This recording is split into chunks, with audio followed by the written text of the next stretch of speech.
pasalamat sa lahat ng pinalaki.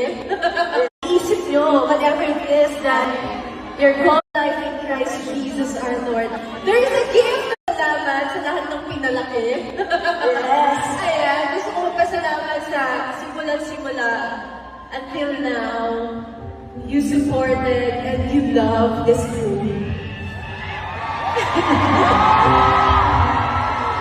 Ayun, and tulad ng sinabi niya kanina, mahal na mahal kayo lahat ni Lord.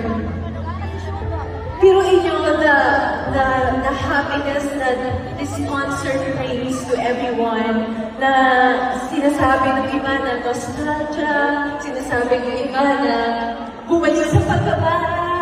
That's a blessing, di ba? That's a blessing. Kahit sa konting oras, isip nyo, whatever it is that you're going through, di ba? And I want to share na bukod sa, of course, this concert is really a blessing to all of you, and the love of Jesus is really a great blessing then to all of you. Kasi yung joy na binibigay ng Panginoon at yung peace na binibigay ng Lord is talagang forever, eternal. Mag-believe lang tayo sa Kanya, pinatawag, pwede niyang patawarin yung mga kasalanan natin, and there's joy eternally. And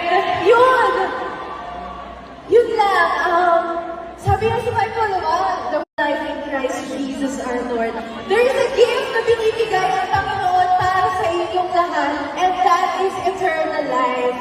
Hindi lang natatapos dito sa concert yung joy.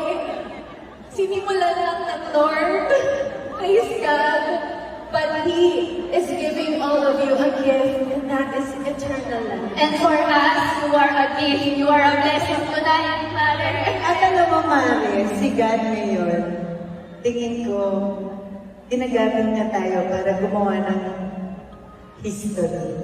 Yes. History of sisterhood, friendship, na forever natin ikikip. No? Walang iwanan. Mare, No? diba? Kakanta ka ba with us? Andito kami. Music, please.